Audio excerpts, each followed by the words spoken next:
Right, the end of the Nidahas Trophy and time for the report card. And I was waiting for that WhatsApp from the editor. How many names is he giving me? Who are these names that he's giving me? It's a multi-team tournament. And he gave me 8. And here I am. Here we go again. And I'm going to start with 2 Sri Lankans. The first of those is a player I enjoy watching because I think he's a seriously gifted player and Sri Lanka were in danger of losing him and he's just come back. I'm talking about Kusal Mendis. There's pedigree in Kusal Mendis. His return has coincided with a flurry of shot making. I'm not sure that is the essential Kusal Mendis. I don't know. I've not followed Sri Lankan cricket as closely to know, but he looked wonderful again. And Kusal Mendis had 2 very quick half centuries. A couple here and there that always happen, but he's on a very strong comeback trail and I'm delighted. Kusal Mendis gets 8 out of 10. What about the other Kushal Perera? You always knew Kushal Perera as somebody who came in and was like a sizzling fireworks. Like fireworks, isn't he? Sizzled, but you didn't know how long he was going to last. While he was at it, you said, oh my God, is he going to take the game away? But Kushal Perera didn't produce those substantial innings. And now what has he done here in the Nidahas Trophy? Average of 51, strike rate 158, 204 runs, 1 quick fire innings after the other, taking matches away from the opposition. Kusal Perera sent a signal out to the world, don't say I'm another Jayasuriya, I'm back here as Kusal Perera. 9 out of 10 for Kusal Perera. Now 2 Bangladeshis. The first of those we know is a very fine player because he's turned matches around in the past. I saw Mahmudullah at the 2015 World Cup and I thought Bangladesh have found a number 4, number 5 will be an outstanding finisher. He's still a very good finisher, but because he's that good, Bangladesh are actually using him as a finisher and setting him down at 7 and I can't understand that. And as a result, he produced 1 outstanding finish in that really emotion-charged game against Sri Lanka, but not a lot else. And so, for Mahmudullah, 7 out of 10. And then a player that I cannot understand. I've watched Mushfiqur Rahim right from the time his career started. And I think what he has achieved as a batsman is something nobody could have expected. You knew him as this plucky batsman, but you knew him as a 6 or 7 batsman. He's good enough to take his place in the middle order as a full batsman. I think he's Bangladesh's pluckiest batsman. And what he's done with the bat is incredible. I don't know why. He just lapses into those silly antics from time to time. And I actually fear that silliness around his cricket is actually preventing him from becoming an even better player.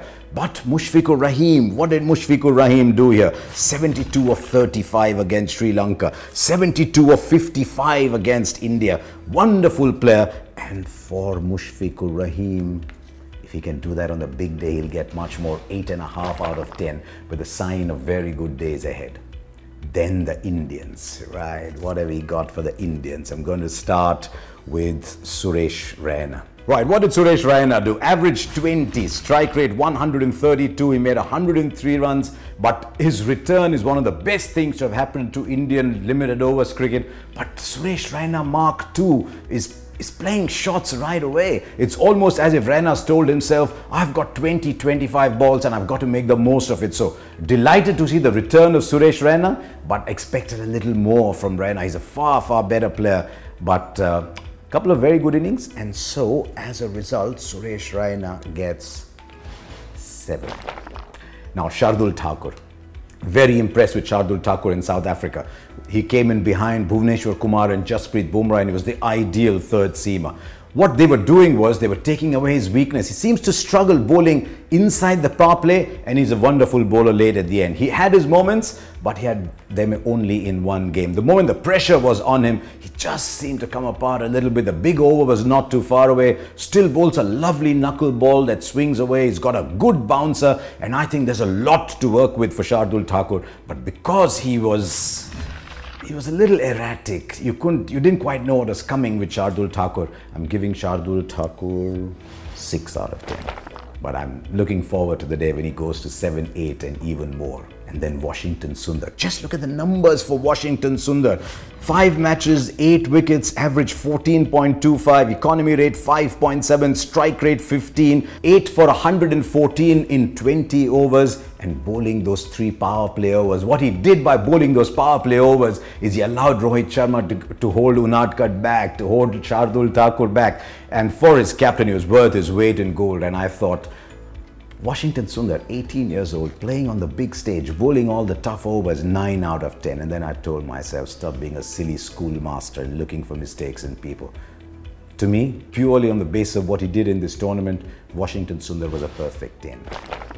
And that brings me to the captain. We always end with the captain, don't we? Right, we've got Rohit Sharma here. Average 34, strike rate 136, 173 runs, 1 game-changing innings, 1 good other innings, but I thought this was the tournament that he would dominate and own almost. And so as a batsman, Rohit Sharma 7 out of 10 in this tournament. What about Rohit, the captain? I noticed that every time he had a choice between maybe just getting some overs out from some part-time bowlers and bringing his lead bowlers back to try and take wickets, Rohit Sharma went the wicket-taking option. And he's a really good leader, as we saw with Mumbai Indians and as we saw in this tournament. As a captain, 8, 8.5, give him what you will. I thought as a captain he was good.